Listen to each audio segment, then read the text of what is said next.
안녕하세요, 영관님. 네, 안녕하세요, 감독님. 무슨 일로? 네, 저희 주말뭐 코너 속의 코너 첫 번째 주인공으로 선정되셨습니다. 제가요? 네, 우선 자기소개해 주시죠. 안녕하세요. 현대경제연구원 스마트러닝 사업팀 김두겸입니다. 최신 트렌드나 인사이트를 제공하는 크리에이트 TV 지식 서비스를 고객사에 제안하거나 교육 컨설팅을 하는 일을 맡고 있습니다.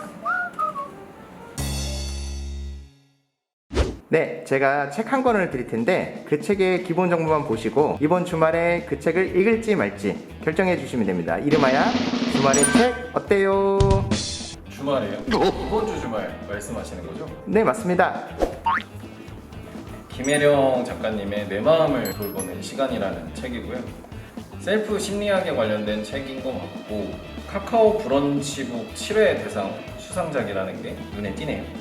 목차를 보면 불안, 괴로움, 마음, 힐링 이런 내용들이 있는데 사실 저는 제가 연약한 마음을 가지고 있다고 생각하지는 않습니다. 근데 뭐 워낙 요즘 힐링 컨텐츠들 대세잖아요. 궁금한데요? 그러면 이제 선택해 주시죠. 저는 읽어보겠습니다.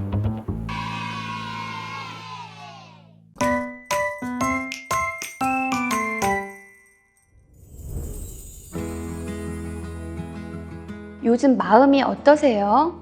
이런 질문 자주 받으시나요? 아마 살면서 한 번도 받아보지 못한 분들도 많으실 겁니다. 마음을 단단히 지켜내기가 점점 더 어려워지는 세상인 것 같습니다. 경쟁은 치열한데 경제는 팍팍하죠. SNS에 접속하면요, 단 3초 만에 억만장자들의 라이프 스타일을 실시간으로 엿볼 수 있는 놀라운 세상이기도 합니다. 이런 세상에 살면서 누군가와 비교 없이 자신의 삶을 있는 그대로 사랑하고 아낄 수 있는 내공은 쉽사리 얻기 힘듭니다. 그렇다면 마음을 단단하게 지키면서 나다운 행복을 유지하며 살아갈 수 있는 방법은 없을까요?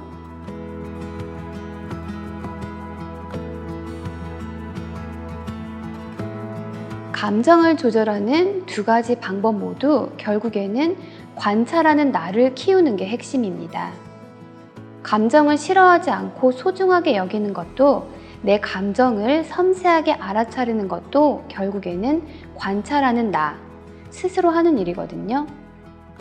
내 감각과 감정, 생각을 한 걸음 떨어져서 살펴볼 수 있는 관찰자가 내 안에는 존재합니다. 그 관찰자의 힘을 기르는 게 결국 감정 조절의 열쇠입니다. 나치 수용소에 수감된 적이 있는 유명한 정신과 의사 빅터 프랭클은 이렇게 말을 했습니다. 자극과 반응 사이에는 공간이 있고 그 공간에서의 선택이 우리 삶의 질을 결정짓는다라고요. 이 말은 앞서서 김혜령 작가가 관찰하는 나를 키우자라고 했던 메시지와 일맥상통합니다. 내가 어떤 사람인지, 어떤 상황에서 어떤 반복된 반응 패턴을 가지고 있는지를 알아차리고 의도적으로 선택을 하자는 의미입니다. 마음을 그냥 내버려 두면 어떤 일이 벌어질까요? 물론 안 그러시는 분들도 많으시겠지만 원치 않는 감정에 자주 휩싸여서 욱하고 짜증내고 후회하는 일이 많아집니다.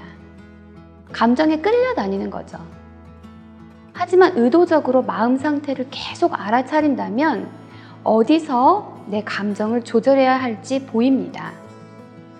그리고 스스로 감정 조절을 해서 선택한 그 말과 행동을 하게 되는 거죠. 이것을 저자는 마음의 운전대를 성공적으로 사수하는 일이라고 표현을 합니다. 내 마음 어떤지 잘 알고 계신가요?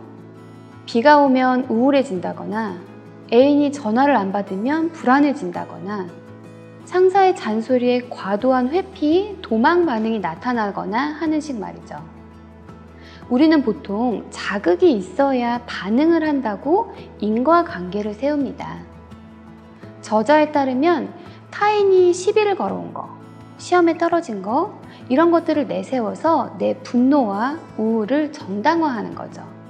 하지만 자극으로 인한 반응은 사실 습관일 뿐이라고 합니다. 당연한 반응이란 없고 같은 상황에서 모든 사람의 반응은 다 제각각이니까요. 그저 우리가 그렇게 길들여져 있을 뿐이라는 거죠. 그럼 자극이 왔을 때 어떻게 반응해야 할까요? 즉각적으로 반응하기 전에 중간 작업을 해둬야 한다고 합니다.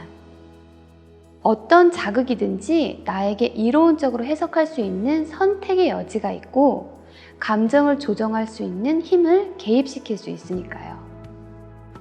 다시 반복하자면 자극과 반응 사이의 간격을 늘리는 일, 그래서 내가 개입할 공간을 점점 크게 만드는 것이 핵심입니다. 자극과 반응 사이의 간격을 늘리기 위해 필요한 게 바로 알아차림입니다.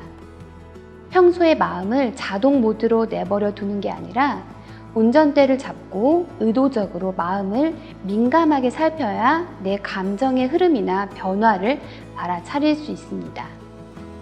그러면 자극이 들어올 때 내 감정 상태를 살펴서 조절할 수 있습니다. 감정이 이끄는 대로 행동하지 않게 되는 거죠. 결국 이렇습니다. 평소 내 내면을 세심하게 관찰해서 어떤 생각을 많이 하고 어떤 감정에 자주 휩싸이는지를 파악하는 거예요. 그런 뒤에 같은 상황에서 비슷한 반응이 일어나려고 할 때마다 또 그러려고 하네? 할 수 있는 리모컨을 손에 쥐는 겁니다. 저자는 보지 않던 것을 보려 할 때 변화가 시작된다고 이야기합니다. 크게 관심 갖지 않았던 내 마음을 자세히 보려고 한다면 그게 곧 변화의 시작인 셈이죠. 우리는 자기 자신을 다 알고 있다고 생각하지만 사실 반쪽만 보고 있는 경우가 많습니다. 하지만 나는 정말 어떤 사람이지? 내가 진짜 그런가? 하면서 스스로를 의식적으로 다시 살피기 시작할 때 이미 변화가 일어나고 있다는 좋은 증거입니다. 자신을 재발견하고 그림자마저 당당하게 마주칠 수 있다면요, 우리는 역시 같은 힘으로 자신을 온전히 수용할 수 있습니다. 온전한 자신으로 성장해서 나다운 삶을 산다는 것은 그런 수용으로부터 시작됩니다.